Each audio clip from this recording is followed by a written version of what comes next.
طالبی اور مریدی اور مرشدی اور پیری میں دن شمار نہیں کیے جاتے۔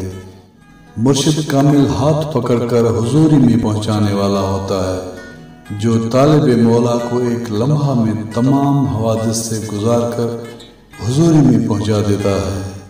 ایمان کی حقیقت کا نقطہ عروج عشق ہے۔ اگر عشق کی وجہ سے ایمان چلا جائے تو عشق کو ترک کرنے کے بجائے کافر ہو کر مرنا بہتر ہے۔ وصال خدا عشق سے حاصل ہوتا ہے۔ اگر وصال خدا کے لیے کفر کا زنار گلے میں ڈال کر بت خانے میں بھی بیٹھنا پڑے تو ہچکچانا نہیں چاہیے۔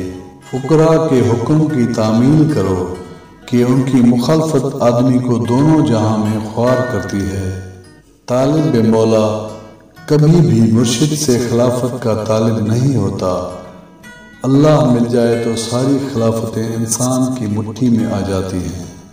مخلوق کی خوشنودی کے لیے کبھی اللہ کو ناراض مت کرنا۔ یاد رکھ، اگر اللہ سے تمہارا رشتہ ٹوٹ گیا تو کوئی تمہارے کام کی نہیں آ سکتا۔ قرآن کے معنی ولی کے دل میں اترتے ہیں، جبکہ عالم کے دماغ پر۔ دماغ کے بہت سے زاویے ہیں، جبکہ دل و روح ایک ہی ہے جو اللہ سے ہے۔ اسی لیے اولیاء قرآن کے ایک ہی معنی اخذ کرتے ہیں اور علماء اپنے اپنے دماغ کے مطابق مختلف معنی اخذ کرتے ہیں۔ دیدار خداوندی کے 3 طریقے ہیں۔ پہلا، دیدار خدا خواب میں روا ہے۔ وہ خواب کے جو اللہ تعالیٰ کے بلا حجاب قرب کے لیے خلوت خانہ کے مثل ہوتا ہے۔ ایسے خواب کو نوری خواب کہا جاتا ہے کہ اس میں دیدار حضور کا مشاہدہ نصیب ہوتا ہے۔